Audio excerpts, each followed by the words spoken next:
बिस्मिल्लाहिर्रहमानिर्रहीम। अस्सलाम वालेकुम नाज़रीन, इस उम्मीद और दुआ के साथ कि आप खैरियत से हैं और आज भी हमारे साथ खैर रमज़ान के इस नए सिलसिले में साथ निभाने के लिए और इस रोज़े की आखिरी सातें हमारे साथ गुजारने के लिए मौजूद हैं। मैं हूं इमरान हसन और मैं हूं अर्मिला हसन। उम्मीद करते हैं आप बिल्कुल ठीक ठाक होंगे, रमज़ान अच्छा गुजरा होगा। अब अच्छे मौसम के बाद आज कुछ गर्मी होना शुरू हुई है इस रमज़ान में, सो रोज़े आज थोड़ा मुश्किल लग रहा है जी। थोड़ा ज़्यादा गर्मी होना शुरू हो गई है एकदम से, और शायद लाहौर या जो वस्ती पंजाब का मौसम है वो ऐसे ही कि एकदम रंग बदल लेता है। और दूसरी जानिब एक मौसम है जो कि मुसलसल रंग बदल रहा है, वो सियासत, और सियासत में फिर आईनी मामलात का मौसम है और वो ऐसा बदल रहा है कि जिसकी तेज़ हवाएं इस वक्त मौजूदा हुकूमत को या उसकी बुनियादों को हिला रही हैं। ये कहूँ तो गलत नहीं होगा। इस वक्त सूबाई इलेक्शन कमीशन के इल्तवा के मामले पर सुप्रीम कोर्ट ने आज एक बड़ा फैसला सुनाया है। अदालत उज़्मा ने इलेक्शन कमीशन के 22 मार्च के फैसले को कलअदम करार दे दिया है और पंजाब असम्बली के जो इंतखाबात हैं उनको 14 मई को करवाने का हुक्म दे दिया है।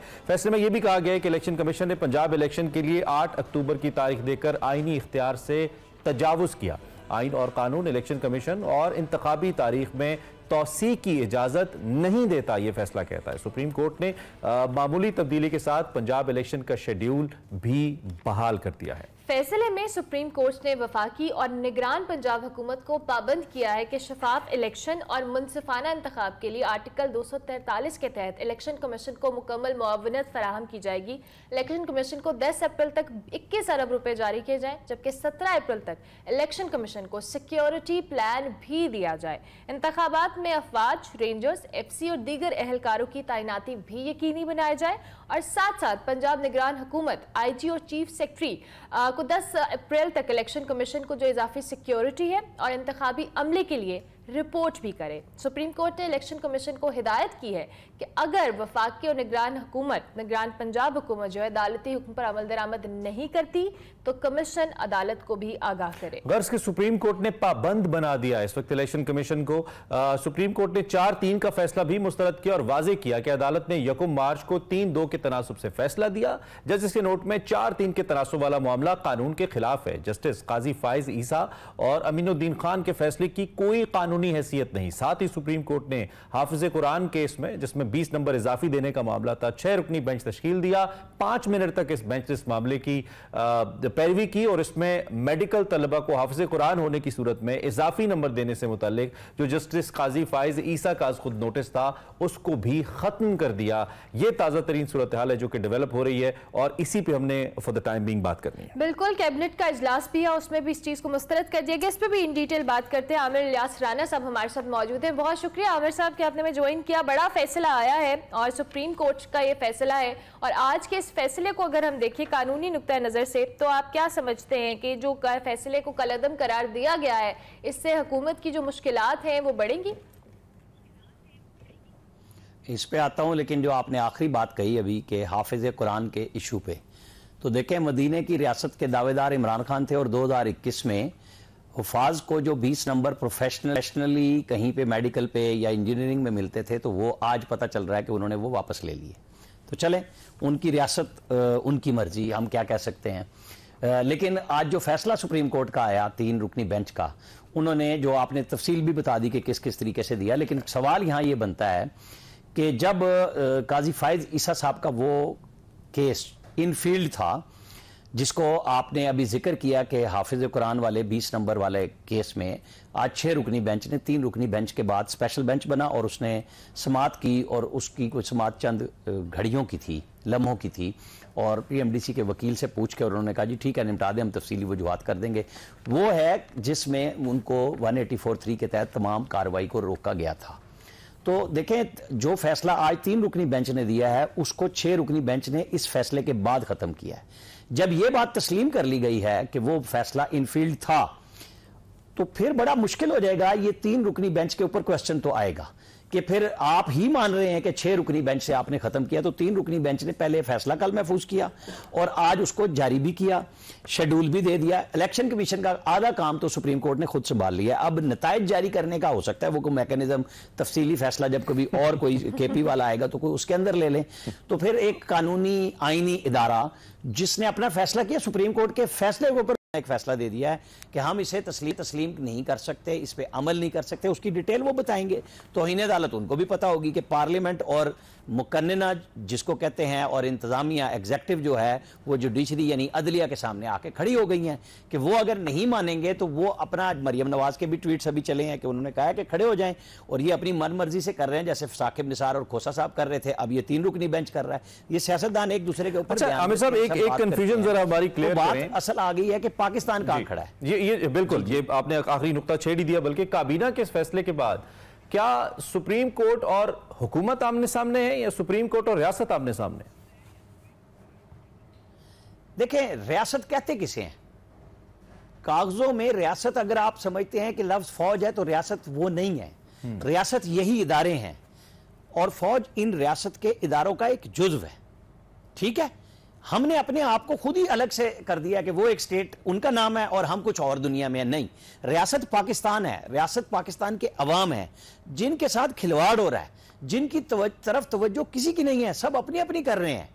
जिसमें डॉलर आज 3 रुपए चढ़ गया और आपको सूद 1% और बढ़ाना पड़ गया रेट, ताकि उसको रोका जा सके, क्योंकि आपके साथ कोई बंदा इसलिए मुआहिदा नहीं कर रहा कि आपके यहाँ कोई सिस्टम ही नहीं फॉलो कर रहा।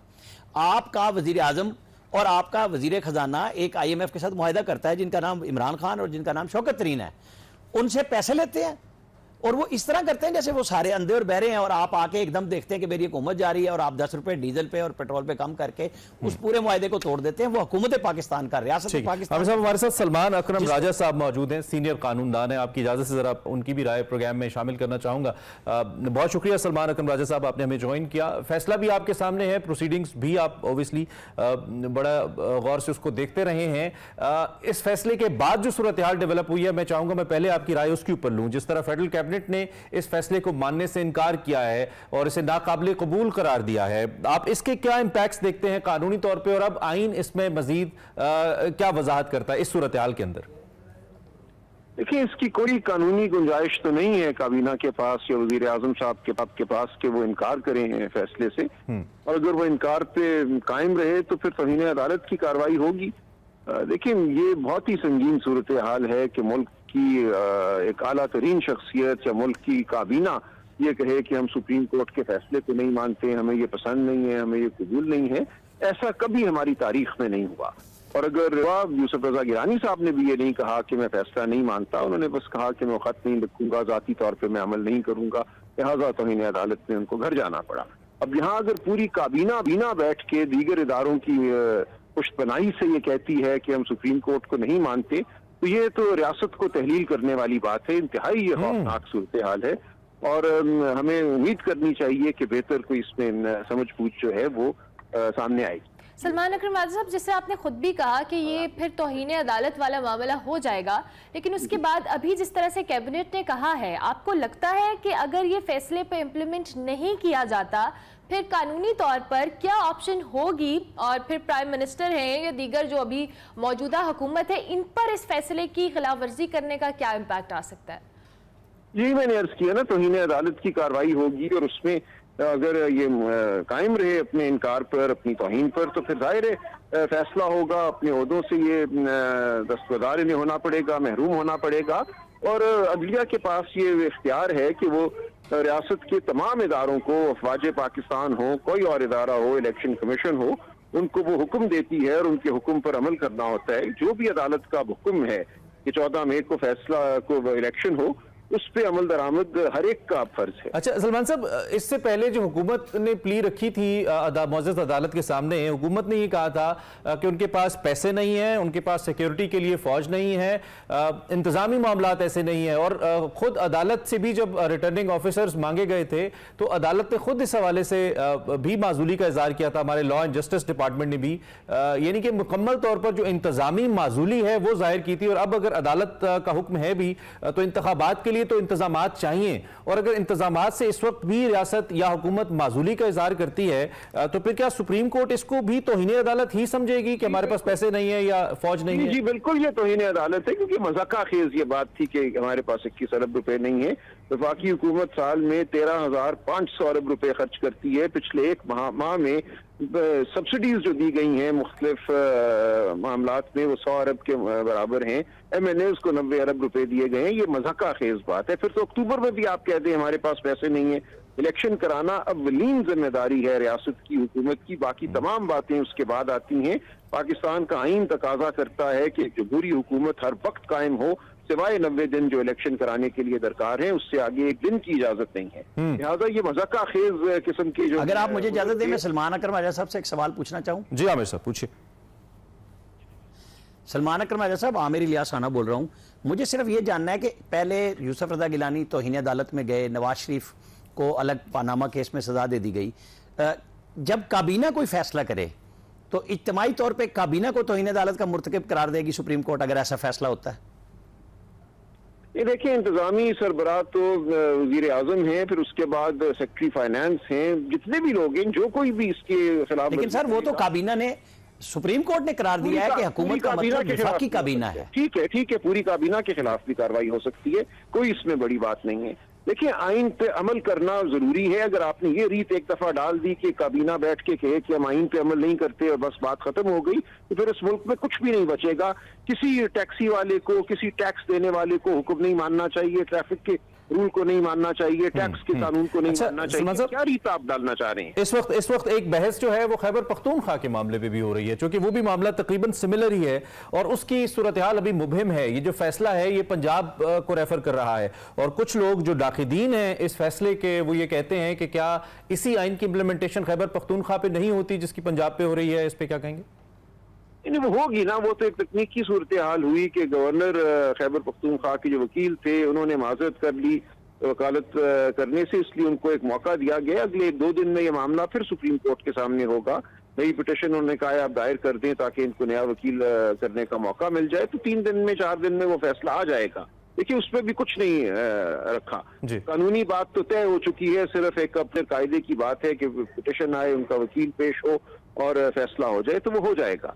और जो 90 दिन की हद थी वो तो 14 अप्रैल को खत्म हो रही थी। वो इलेक्शन कमीशन हुकूमत की ताखीर की वजह से अब मुमकिन नहीं है कि 14 अप्रैल तक इलेक्शन हो। 30 अप्रैल की तारीख खुद इलेक्शन कमीशन ने दी थी, जिसको सदर मुमलिकत ने कबूल किया था।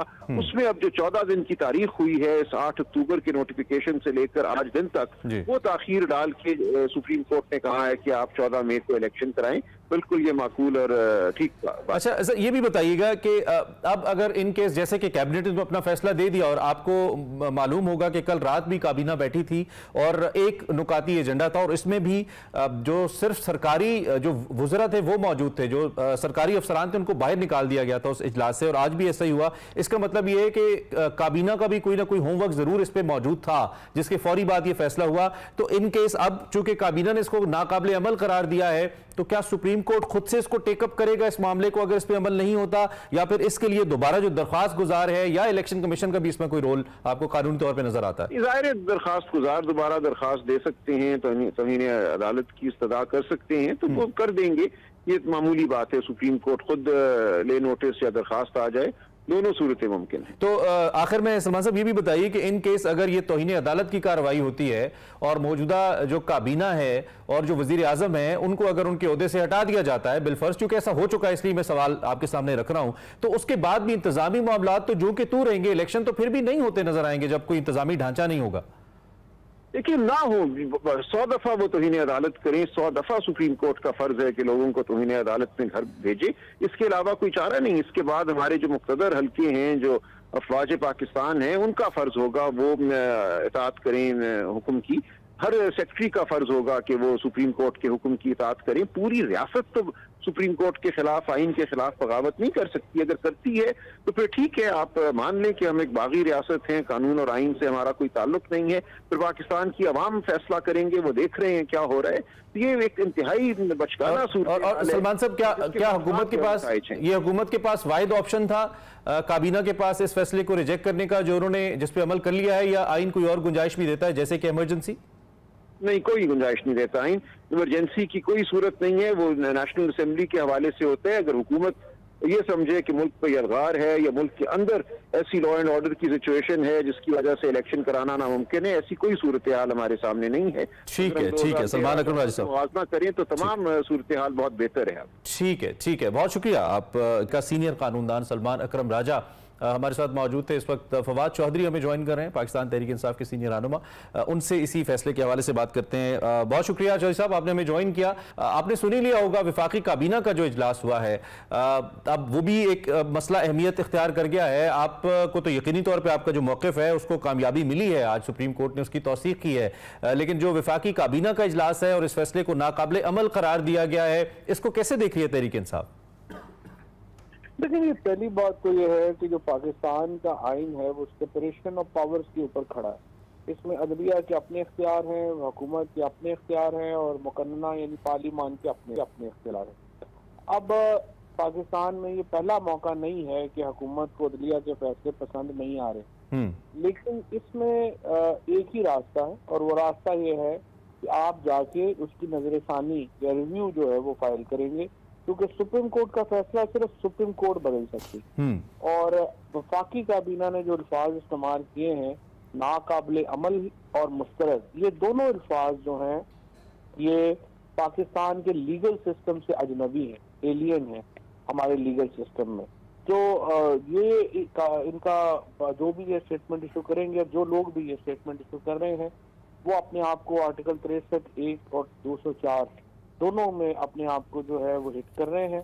और पार्लिमान जो अब इस वक्त की हुकूमत है उसको सवाए इसके कि वो सुप्रीम कोर्ट के फैसलों पर अमल करे और कोई उनके पास रास्ता नहीं। ठीक है। अच्छा फवाद चौधरी साहब, दूसरी जानिब पहले भी हुकूमत के पास और निगरान पंजाब हुकूमत के पास ये लॉजिक थी कि जी हमारे पास हुकूमती मशीनरी नहीं है, बजट्स नहीं है, हमें सिक्योरिटी के मसाइल हैं। अब जब मुअज़्ज़ज़ अदालत सुप्रीम कोर्ट का ये जो फैसला आया है, इसके बाद अगर इस पर इम्प्लीमेंट नहीं किया जाता, जो कि आज कैबिनेट ने ऐलान भी किया है अपने तौर पर, सो आप किस तरह से देखते हैं इसके बाद की सूरत हाल क्या वर्स्ट हो सकती है? और जो उनके पास लॉजिक थी, क्या ये उस पर कायम रह के अदालत के सामने कोई जवाब पेश कर सकते हैं? दिखना कि उनका जो भी ग्राउंड है उनके वो नजरसानी की अपील में ले आए, लेकिन अपने तौर पे तो नहीं हो सकता ना। ये तरह तो देखिए, जिसको कल फांसी की सजा होनी है वो जाके कह देगा जी कि मैं तो आपका फैसला मानता ही नहीं हूँ क्योंकि ये नाकाबिल अमल है, तो फिर तो पाकिस्तान में जुडिशल सिस्टम सारा ही बैठ गया। ये तो अहमकाना मशवरे हैं जो भी उनको दे रहा है, और उनका ख्याल असल में ख्याल उनका ये है कि हम जुडिशरी से लड़ के हुकूमत से निकलेंगे तो इससे शायद हमारा पॉलिटिकल कैपिटल बन जाएगा। देखिए, ये एक सोच हो सकती है जो मेरे ख्याल में तो बड़ी अहम। लेकिन फवाद साहब, सिर्फ कॉन्फ्लिक्ट जुडिशरी और हुकूमत का तो नहीं है, जुडिशरी के अंदर भी तो सूरत हाल कुछ खास अच्छी नहीं है। मैं कॉन्फ्लिक्ट का लफ्ज़ तो इस्तेमाल नहीं करना चाहता, लेकिन जैसी सूरत हाल बनी है, और इससे पहले जो हुकूमत ने एतराज़ भी उठाया या हुकूमती वकला ने, जो 4-3 की बात थी और फिर उसके बाद 3-2 और फिर 2-1, तो इसके ऊपर भी तो एक बहरहाल तकसीम मौजूद है। और जो मरियम नवाज साहिबा की भी ट्वीट्स आई हैं, PDM इस वक्त या PMLN या हुकूमत इस बात की तरफ रेफर कर रही है कि क्या सिर्फ चीफ जस्टिस या उनके साथ 2 जजेस सुप्रीम कोर्ट हैं या बाकी पूरे का पूरा बेंच सुप्रीम कोर्ट है। तो इस सवाल से फिर आप जैसी सियासी कुव्वतें और वो लोग जो कि इस फैसले को सही समझते हैं, इसका क्या जवाब है उनके पास?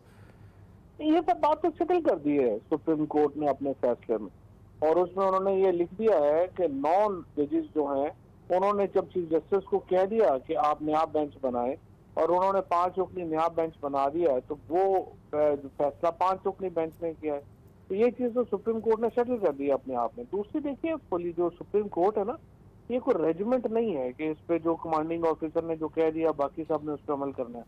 ये एक डाइवर्सिटी है। अमेरिका में कोई जजमेंट आप उठा के देखें बड़ी, वो 5-4 आई है, क्योंकि 9 जजेस वहाँ इकट्ठे बैठते हैं, तो सारी जो जजमेंट्स हैं वो 5-4 ही वहाँ पे हुई है। तो ये कहना कि सुप्रीम कोर्ट में डाइवर्सिटी नहीं होनी चाहिए और एक फैसला होना चाहिए, ये तो बड़ी एक अहमकाना सोच है।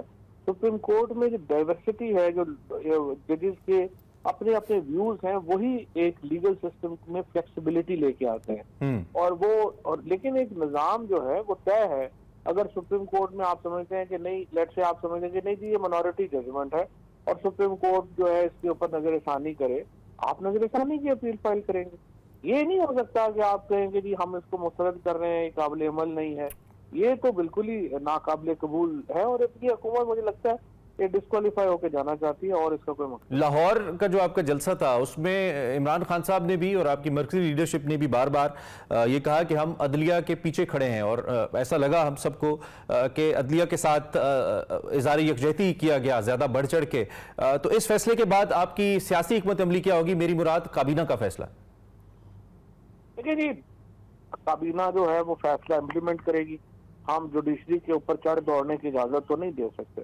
अगर ये काबीना ये करती है तो लाखों लोग इस्लामाबाद में होंगे जुडिशरी के साथ इज़हार यकजहती के लिए। लोग तो तंग आए हुए हैं इस हुकूमत से। और ये अगर हम तो चाहते ही हैं कि हमारे साथ बैठे कंफ्रंटेशन कम करें, एक जो इलेक्शन के फ्रेमवर्क के ऊपर बात करें, बजाय उसके ये एक अपनी जो है वो लाइन उधर से बना ली है इन्होंने। इस तरह तो नहीं हो सकता से जिस तरह से ये ख्वाहिशों के ऊपर तो नहीं इस तरह मुल्क चल सकते।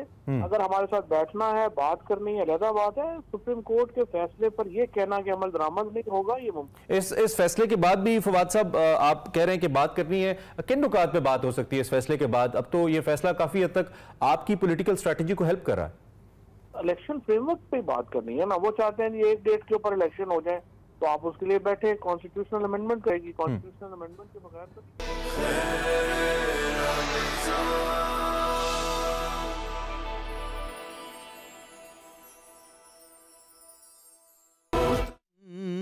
दाए आसी हूँ, खताकार हूँ मौला मौला, लेकिन तेरी रहमत का तलबगार हूँ मौला मौला। मैं बंदाए आसी हूँ, वाबस्ता है उम्मीद मेरी तेरे करम से, वाबस्ता है उम्मीद मेरी तेरे करम से। तेरा हूँ फकत तेरा परस्तार हूँ मौला मौला। मैं बंदाए आसी हूँ, मेरे मौला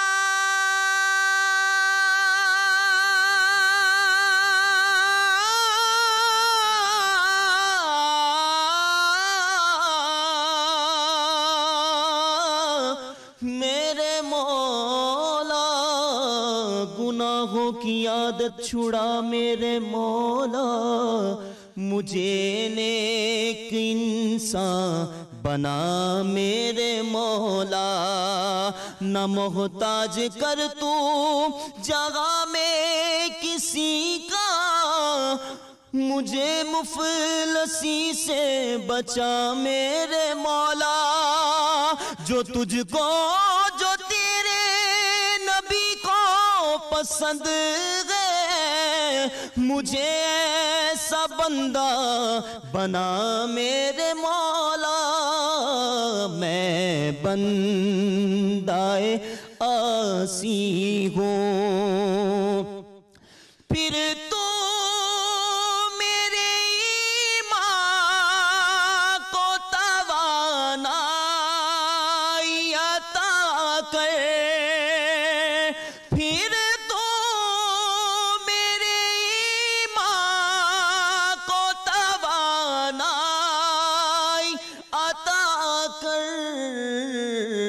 बरसों नहीं सदियों से मैं बीमार हूँ मौला मौला। मैं बंदाए आसी हूँ। माशाल्लाह माशाल्लाह। मोहम्मद औरंगजेब अवैसी हमारे साथ मौजूद थे, हम दबारी ताला हमारे लिए पेश कर रहे थे। बहुत शुक्रिया आपका मोहम्मद औरंगजेब अवैसी साहब कि आप तशरीफ़ लाए। इसके साथ साथ जी आज के टॉपिक के हवाले से भी हम बात करेंगे और आज हम पड़ोसियों के हकूक़ के हवाले से बात करेंगे। इंसान का अपने वालिदैन, औलाद, करीबी रिश्तेदारों के अलावा सबसे ज़्यादा जो वास्ता और ताल्लुक़ होता है वो हमसायों और पड़ोसियों से होता है।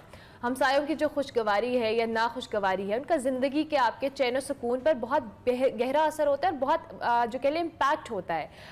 पड़ोसी से मुराद आसपास के मकान, दुकान, फ्लैट या दीगर इमारतों में रहने वाले लोग हैं। और आजकल के दौर में हमारी ज़िंदगी इतनी मसरूफ़ हो गई है कि हम पड़ोसियों के हकूक़ पर तो किसी तरह तवज्जो नहीं देते। इनफैक्ट हमें ये भी नहीं पता होता कि हमारे इर्द गिर्द रहता कौन है, हमारे साथ वाले घर में कौन है। और अक्सर लोग तो उनकी जो ज़रूरियात है, भूख प्यास है, उससे भी नाआशना होते हैं। लेकिन सवाल ये कि ऐसा क्यों होता है और दीन इस्लाम ने पड़ोसियों के जो हकूक़ हैं वो क्या किस तरह से वाज़े किए हैं और हकूक़ पूरे ना हो करने वालों के लिए किस तरह के हवाले से इस्लाम में इसमें अहकामात हैं, इस पर आज हम बात करेंगे। उसके लिए डॉक्टर अकील अहमद हमारे साथ मौजूद हैं। डॉक्टर साहब थैंक यू वेरी मच, बहुत शुक्रिया आपका कि आपने हमें ज्वाइन किया। इसके साथ साथ जी टॉपिक पर आने से पहले किचन में रुख करते हैं। आपको पता है आमना हमारे साथ होती है। आमना थैंक यू वेरी मच, कैसी हैं आप? अल्लाह का शुक्र, मैं बिल्कुल ठीक हूँ। आमना क्या बना रही हैं आज आप हमारे लिए? आज ब्रेड एंड बटर पुडिंग बनेगी। इसको मैं मिक्सिंग करके ओवन में रख दूंगी। आप स्टार्ट करें और थोड़ा थोड़ा हमें बताएं क्या क्या चीज़ें आप मिक्स कर रही हैं। साथ में हम बनाएंगे वेजिटेबल मैक्रोनी, ये मैं आपको बाद में ब्रीफ करूंगी। अभी ये मेरे पास है मिल्क लिया है मैंने, 1.5 लीटर ये मिल्क ले लिया है और उसके अंदर मैंने इसमें क्रीम ऐड की हुई है एंड 1 कप शुगर मैंने इसमें डाल के मिक्स कर लिया। अब मैं इसमें ये एग्स ऐड करूंगी। इसको जस्ट मिक्स करना है मैंने, ठीक है। अब इसमें ये जो ब्रेड स्लाइसेस मैंने लिए हैं इनको सोक करके मैंने अपने बेकिंग ट्रे में लगा देना है। साथ में मैं रेजिन्स ऐड कर दूंगी और इसको हम फिर 180 डिग्री पे मेरा जो ओवन है वो प्री हीटेड है, 180 डिग्री सेल्सियस। शाही टुकड़े टाइप चीजें आप कह सकते हैं उसको, बट ये बेकिंग फॉर्म है। और इसमें मतलब आपको बहुत एक जो मेन फैक्टर है वो बताऊं कि ये तो हमने फ्रेश स्लाइसेस लिए, बट इसमें आप लेफ्ट ओवर ब्रेड भी यूज कर सकते हैं। ये एक और रिजल्ट बिल्कुल वही आएगा बिल्कुल। मोस्टली हम लोग साइड्स कट कर देते हैं, वो भी इसमें यूज हो सकती हैं। क्योंकि मैंने जब आप इसका वो बैटर बना रही है तो मुझे लग रहा है कि शाही वही है, बट इसमें क्रीम है, बटर है, ये थोड़ा सा एक्सेस है।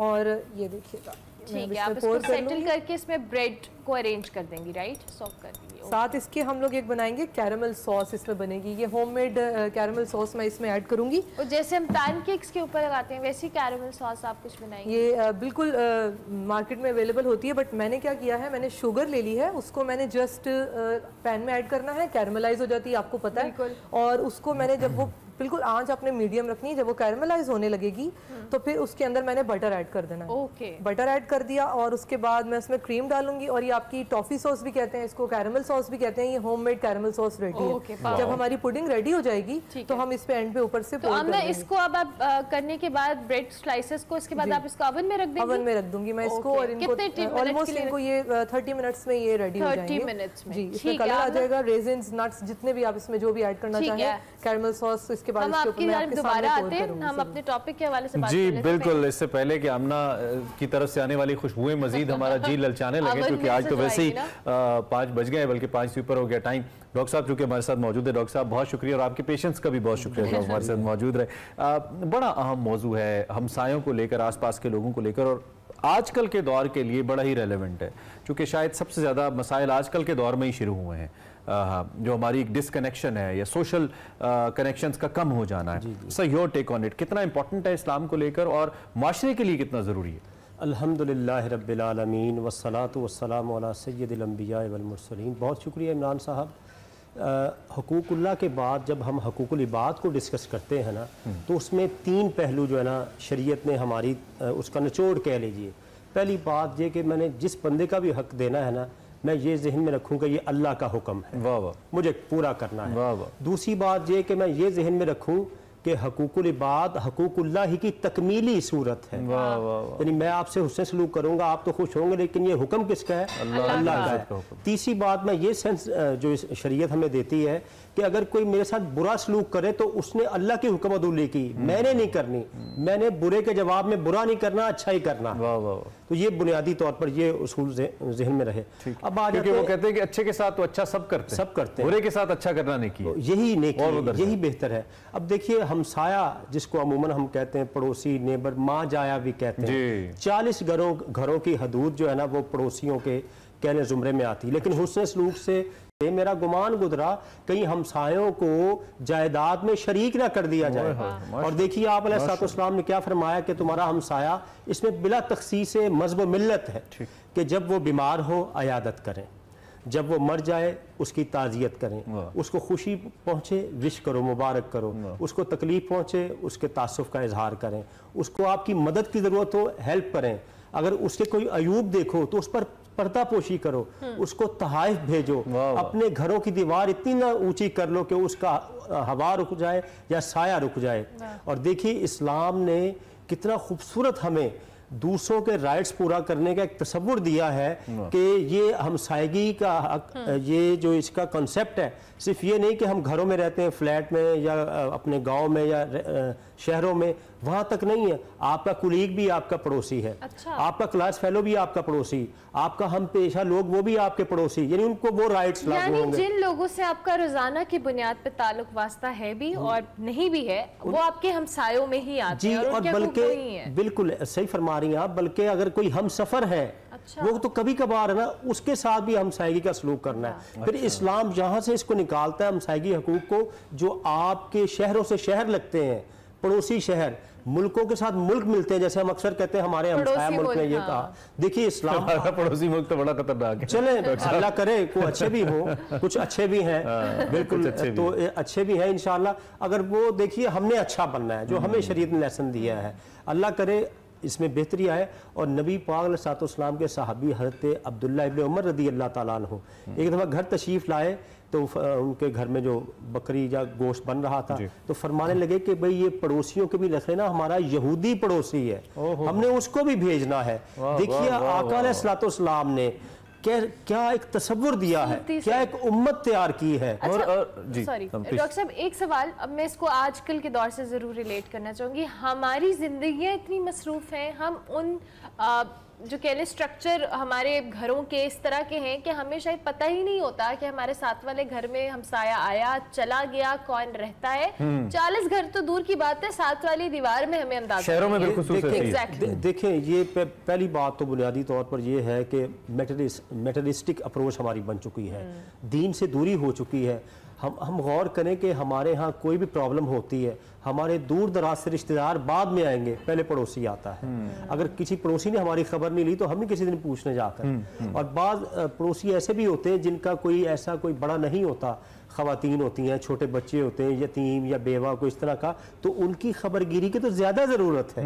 और ये इस्लाम हमें लेसन देता है। फिर नबी करीम अलैहिस्सलाम की तालीमात से हमें ये लेसन मिलता है कि आप अगर खाना बनाएं, देखिए तकल्लुफ़ात से हटकर ज़िंदगी गुजारने का लेसन, यही सादा शरीयत है। खाना बनाए तो शोरबा ज़्यादा कर लें, पड़ोसी के यहाँ भिजवा दें।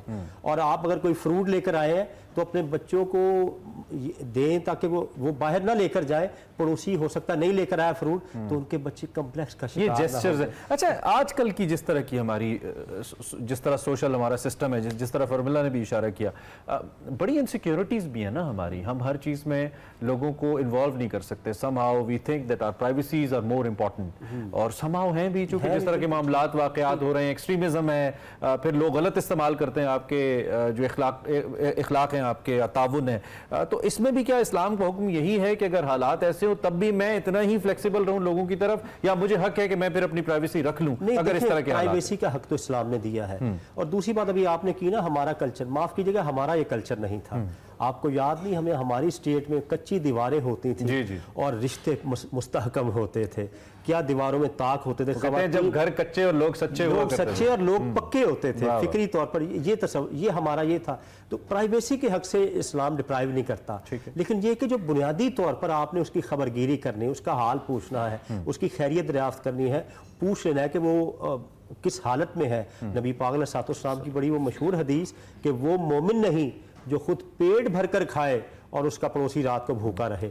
इससे आप गौर कीजिए कि हमें प्राइवेसी, हम अगर पड़ोसी की खबरगिरी कर रहे हैं, इसका मतलब ये नहीं है कि हम उसकी कोई प्राइवेसी में इंटरफेयर करना चाह रहे हैं। हम तो जस्ट जो हमें हुक्म दिया है शरीयत ने खबरगिरी का, खैरियत दरियाफ्त करने का, वो पूरा कर रहे हैं। अच्छा डॉक्टर साहब, एक और सवाल भी है। आजकल का जो हमारा दौर है, हमें भी पता है हालात को लेके वालिदैन जिस तरह पड़ोसियों के हवाले से बात करें, बच्चे हैं गली मोहल्लों में खेलते हैं, आजकल वो कॉन्सेप्ट भी ख़त्म हो गया। शायद मोहल्लेदारी का सिस्टम भी उस तरह से नहीं रहा, कुछ इलाकों में ज़ाहिर अभी भी है, लेकिन प्राइवेसी कंसर्न के अलावा सिक्योरिटी कंसर्न्स भी बहुत सारे वालिदैन को होते हैं। वो प्रेफर करते हैं कि उनके बच्चे घरों के अंदर रहें, हमसायों के घर ना जाएं। ये सारे मामला तो वक्त के साथ साथ ऑब्वियसली चल रहे हैं। ऐसी सूरत हाल में क्या किया? देखिए, सिक्योरिटी मसलन एक आपका पड़ोसी है, चंद माह या चंद बरस से आपके साथ रह रहा है, तो आपको क्लियर हो जाता है कौन साहब है, कहाँ से आए हैं, इनका क्या बैकग्राउंड है। तो सिक्योरिटी आजकल, और दूसरी बात जो फ्लैट सिस्टम की सिक्योरिटी है या सोसाइटीज़ जदीद बन रही हैं, वहाँ तो सिक्योरिटी बड़ी अच्छी है।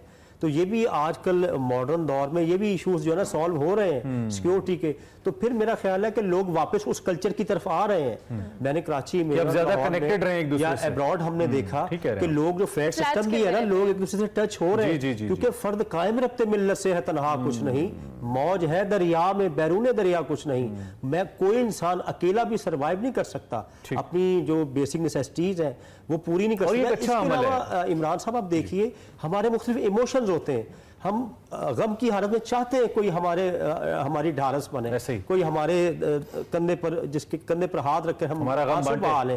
कोई खुशी में हम चाहते हैं चार लोग आए और हमारी खुशी में सेलिब्रेट करें, तो हम चाहते हैं तो लोग वापस उस जो अपनी हकीकत असल की तरफ आ रहे हैं। और मेरा ख्याल है कि पहले से जहाँ पर हम बात करते हैं कि IT ने और जो ये ग्लोबलाइज विलेज जो बनी दुनिया, इसने कई जो प्रॉब्लम्स की हैं उसकी बेहतर जो उसका पॉजिटिव इम्पैक्ट है, जो उसका ब्राइट एस्पेक्ट है, उसकी तरफ भी गौर करना चाहिए। क्यों इस्लाम को इतनी ज़रूरत पेश आई? हज़रत सल्लल्लाहु अलैहि वसल्लम की ज़ात मुक़द्दसा ने बार बार तलक़ीन की, और बड़ी शानदार हदीस आपने हमें बताई कि हज़रत जिब्रील अलैहिस्सलाम के हवाले से कि जायदाद में हिस्सा न दे दिया जाए पड़ोसियों को। तो क्यों इस्लाम को ज़रूरत पेश आई इसकी, और इसका इम्पैक्ट फिर सोशली क्या है? अगर मुआशरे में दो पड़ोसी या मुख्तलिफ पड़ोसी आपस में ताउन कर रहे हैं, इसका क्या इम्पैक्ट है जिसकी वजह से इतना जोर दिया गया इसके ऊपर? अच्छा देखिए इमरान साहब, जो शरीयत है ना, ये ग्रेजुअली आई है, तदरीजन जिसको कहते हैं, आहिस्ता आहिस्ता।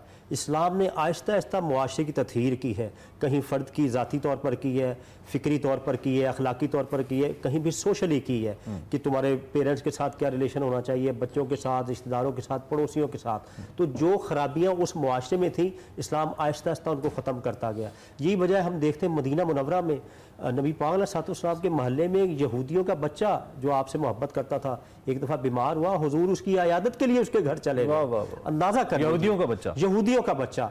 तो ये एक अच्छा, फिर इसमें एक ये भी कंसेप्ट दिया गया है कि जो एक समाज का कि लोग जुड़ कर रहे हैं, उसके लिए इबादत भी हमारी रहनुमाई करती है कि नमाज में जब हम सफ़ बंदी करते हैं कि कंधे से कंधा जुड़ा होता है तो दिल भी जुड़ जाए। तो दिल कैसे जुड़ेंगे? इसी तरह के रवैयों से ही जुड़ेंगे।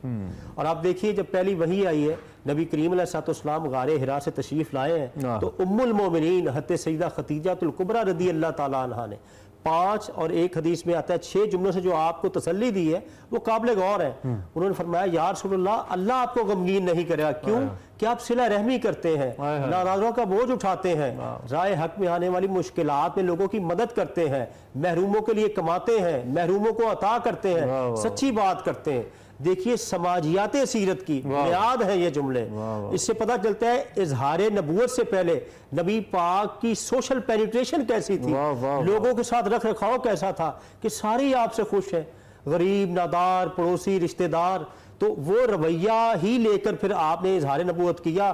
तो आज तक जो कुफार मुशरिकीन मक्का थे, दीन के हवाले से तो वो ऑब्जेक्शन करते थे, नबी पाक की ज़ात के हवाले से कोई ऑब्जेक्शन नहीं कर सके। और उन्हीं उसूलों पर नबी पाक ने सहाबा की तरबियत की, और ताबईन, तबा ताबईन, फिर सूफिया कराम अक्रॉस द ग्लोब गए, और जहां जहां गए मोहब्बत और अपनी सीरत से लोगों को कन्विंस किया। और देखिए अपनी सीरत से कन्विंस किया कि लोग उनके करैक्टर से मुतासिर होकर दायरा इस्लाम में आते हैं। ठीक हो गया। इस खूबसूरत टॉपिक के ऊपर बड़ी अच्छी अच्छी बातें डॉक्टर साहब हमें बता रहे हैं, इस पर हम मजीद भी गुफ्तगू करेंगे। आमना की जानिब एक बार हमने चूँकि ब्रेक लेनी है, आमना की जानिब जाते हैं। आमना के जो है वो अवन के अंदर चला गया है, उनकी जो बना रही थी ब्रेड और वो सारा उनका बैटर जो था। आमना अब क्या है, क्विकली जल्दी से बता दें। जी, पुडिंग बेक होने चली गई है और अब जो वेजिटेबल मैक्रोनी है मैं उसकी प्रेप की तरफ आ गई हूँ। ये पैन में ऑयल गर्म हो रहा है। अब इस पर मैं डाल रही हूँ गार्लिक, चॉप्ड गार्लिक है, ये डाल के थोड़ा सा इसको जस्ट मैंने सौते करना है। और उसके बाद आप देख लें कि ये वेजिटेबल्स हैं, सारी वेजिटेबल्स ऐड करूँगी मैं इसमें। बिल्कुल ये वेजिटेबल्स आपकी कट हैं तो then it's not a big deal कि इसको आप रेडी कर लेंगे।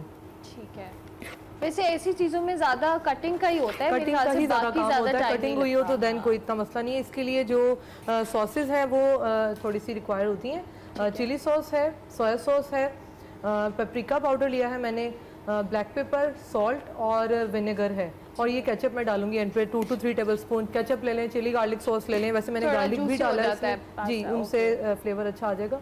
मैं ये ज़रा क्विकली इसमें ऐड कर लूँगी। ठीक है, आमना सब्जियां अपनी पसंद की कोई भी ली जा सकती है, कोई भी जिस तरह भी जो भी आपको रिक्वायर्ड हो। कुछ लोग तो कॉर्न्स भी ऐड करते हैं, मशरूम्स भी ऐड करते हैं, वो जितना ज़्यादा आप बढ़ाना चाहें इसमें कोई इशू नहीं है। साथ में अगर चिकन ऐड करना चाहें वो आपके अपने ऊपर है, जो भी प्रेफरेंस है। ठीक है, ठीक है। हम ना चलें, आप ज़रा जारी रखें और जब तकमील के आखिरी मरहल में होगा तो हम दोबारा जाएंगे किचन में और आपको दिखाएंगे कि क्या बना। डॉक्टर साहब, चूँकि किचन भी ज़रूरी है, रमज़ान भी है तो इसलिए इफ्तारी किचन पे डिपेंड करती है। बिल्कुल, और कुछ लोगों के लिए तो रोज़े का मतलब ही खाना होता है। ऑन अ लाइटर नोट, अच्छा, आपने बहुत ही खूबसूरत तरीके से ये जो वही के नुज़ूल का वाक़या है, क्या खूबसूरत अल्फाज और क्या खूबसूरत जुमले हैं। मैं कहता हूँ कि लिख के लगा लेनी चाहिए, गले में डाल लेनी चाहिए, घोल के पी लेनी चाहिए। मैं रेफरेंस भी दे दूँ, जो बुखारी हदीस की किताब है उसकी 3 नंबर हदीस है ये। वाह वाह वाह वाह, ताकि सुनने वालों को। और इसका मतलब ये है कि इस्लाम समाजियात के अलावा, इबादात तो इसमें ही, लेकिन समाजियात बुनियाद है इस्लाम की।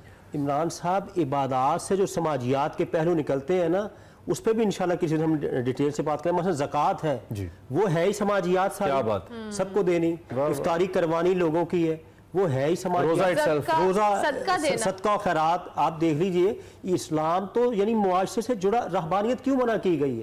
क्या आप अपनी सोशल जिम्मेदारियों से फरार कर रहे हैं? नहीं, मुआशरे में रहो, लोगों को मिलो, देखो लोग क्या कर रहे हैं, उनके दुख दर्द में काम आओ, तुम मुआशरे में रह कर, यही तो दीन है, यही तो अल्लाह ने हिसाब लेना। हमारी जो नौजवान नस्ल है उसके लिए एक तो शायद दीन को इतना मुश्किल तरीके से प्रेजेंट किया गया है, मैं प्रेजेंट करने का लफ्ज़ इस्तेमाल करूंगा, कि वो फरार चाहते हैं, वो भागते ही, हकीकत है, माने या ना माने।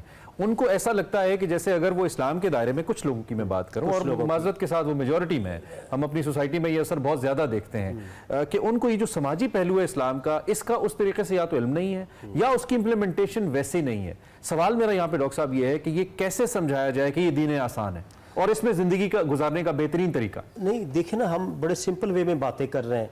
मैं यूनिवर्सिटी में पढ़ाता हूँ, अल्हम्दुलिल्लाह स्टूडेंट्स, ये बात आपकी किसी हद तक ठीक है कि नौजवान को जो प्रेजेंट किया गया है, लेकिन जब अब हमारे BS, MPhil, PhD के स्टूडेंट्स हैं, तलबा तालिबात, बड़े कॉन्शियस होते हैं और उनको जब ये बात बताई जाती है कि सिंपल वे है, मतलब मैंने आपकी इज्जत करनी, मुझे इसके लिए किसी मुश्किल की जरूरत नहीं है, आप मिले, मैं सलाम कहूँ, खैरियत पूछूं, ये बुनियादी बातें, बुनियादी कह रहे हैं सोशल एटिकेट्स जिसको कहते हैं। और हमारी यूथ जो है, लेकिन वो एक टर्म आजकल कथा कलामी की बात, इंट्रोवर्ट, मैं बड़ा इंट्रोवर्ट हूँ, मैं नहीं बात करता, वो ये इंट्रोवर्ट नहीं, लेकिन देखिए, हमने ये आप पे डिपेंड करता है। हम घर से शुरू करें ना, हमारे बच्चे पास बड़े शाई होते हैं, चुप होते हैं, उनसे पूछ लिया जाए। हम खुद, अगर कोई मुझसे बात नहीं कर रहा, मैं खुद देख लूं, 1-2 दिन बात नहीं की, क्या बात है इमरान साहब, आप मुझसे बात नहीं कर रहे, खैरियत से हैं आप, घर में सब खैरियत है, यकीन करें, फेमिलियर करें लोगों को। नबी पाक अलैहिस्सलाम से तो अपने तो क्या पराए, क्या जानवर तक फेमिलियर हो जाया करते हैं। वाह वाह वाह, क्या खूबसूरत मिसाल है और क्या खूबसूरत बातें। आज अनलकीली हमारे पास वक्त थोड़ा सा कम है, इस टॉपिक पे मजीद भी बात होनी चाहिए, लेकिन डॉक्टर साहब ने बड़ा कम वक्त के अंदर बहुत खूबसूरती से समोया है इसको कि समाजियात और इस्लाम एक ही हैं और इस्लाम समाजियात के सिवा और समाजियात इस्लाम के अलावा कुछ नहीं है। ज़िंदगी गुजारने का बेहतरीन मज़हब है और सबसे ज़्यादा आसानी है इसमें, दीन आसान है। डॉक्टर साहब, थैंक यू वेरी मच, आप तशरीफ़ लाए, आपने इस मौजू पे हमसे बात की। हम दोबारा भी जी इंशाल्लाह किसी नशिस्त पे ज़रूर इस जैसे मजीद मौज़ूआत पे भी बात करेंगे। हमने अब एक ब्रेक लेनी है, ब्रेक के बाद वापस आएंगे तो खैर रमज़ान का सिलसिला जारी। जनाब, आपने सेगमेंट देखा, हम कोल किचन में आ गए हैं, मैं और इमरान, लंबा फासला तय करके ट्रांसमिशन के आखिरी मराहिल है। आमना का सामान रेडी, आमना क्विकली बता दें क्या क्या है। ब्रेड एंड बटर पुडिंग आ गई है और ये जो मैंने आपको बताया था हमने कैरामल सॉस बनाई थी, ये उसका फर्स्ट वाला जो स्टेज है ये है। ये जो है इस टाइम पे बटर स्कॉच ये रेडी हुआ था। इसके अंदर मैंने क्रीम डाल दी तो ये बटर स्कॉच या कैरामल सॉस बन गई। इसकी खुशबू बहुत अच्छी है। अगर आप यहाँ, मैं तो बहुत करीब खड़ी हूँ और इफ्तारी से पहले सोचें कि ये खुशबू मुझे कितना हिट कर रही है। और ये हमारी वेजिटेबल मैक्रोनी है। इसके अंदर एक जो मेन पार्ट है आपने जिसको देखना, आप देख भी रहे हैं कि वेजिटेबल्स जो है ना वो हमारी बिल्कुल फ्रेश रहनी चाहिए, ठीक है, ओवर कुक नहीं होंगी, ताकि उसके जो कलर्स हैं वो इसका यही असल में जब निकल के आता है कि इसका अरोमा के साथ साथ इसके जो वेजिटेबल्स हैं वो बिल्कुल फ्रेश और क्रंच आना चाहिए। ठीक हो गया। ये हमारी वेजिटेबल मैक्रोनी भी रेडी। अब हम फटाफट से ड्रिंक बना लेते हैं। ये दही है, ये मैं बिल्कुल आपके सामने बनाऊंगी। दही ले लिया मैंने 1 कप। पिंक लस्सी बना रहे हैं आज। पिंक लस्सी जी। Is it for the ladies only? नहीं नहीं, आप बिल्कुल हमें रेसिपी बता रही है। रेसिपी कार्ड्स आपकी स्क्रीन पर हैं। जो चीजें हैं वो आपको समझ आ जाएगी कितनी क्वांटिटी में आपने यूज करी है। सिरप है, ठीक है, जो भी आपको पसंद है। Quick and easy. So this actually इससे ये पिंक हो जाएगी जी। Okay, wow. पिंक के पीछे ये है टेक्निक। सोचे इमरान इसका ढक्कन खुले और मेरा रोजा ना हो। नहीं चाहते सोचे हम। That'll be great. ले जी, खुश शक्ल किस्म की पिंक ड्रिंक हमारे पास निकल आ गई है। ओके, अच्छा जी, सारी चीजें मैक्रोनी, ब्रेड पुडिंग और ये ड्रिंक, तीनों के रेसिपी कार्ड आपकी टीवी स्क्रीन पर है। आपको जो जो क्वांटिटी रिक्वायर्ड होगी और कितने पर्सन्स की सर्विंग है ये सब आपने रेसिपी कार्ड में आपको मिल जाएगा। आमना का सामान रेडी है।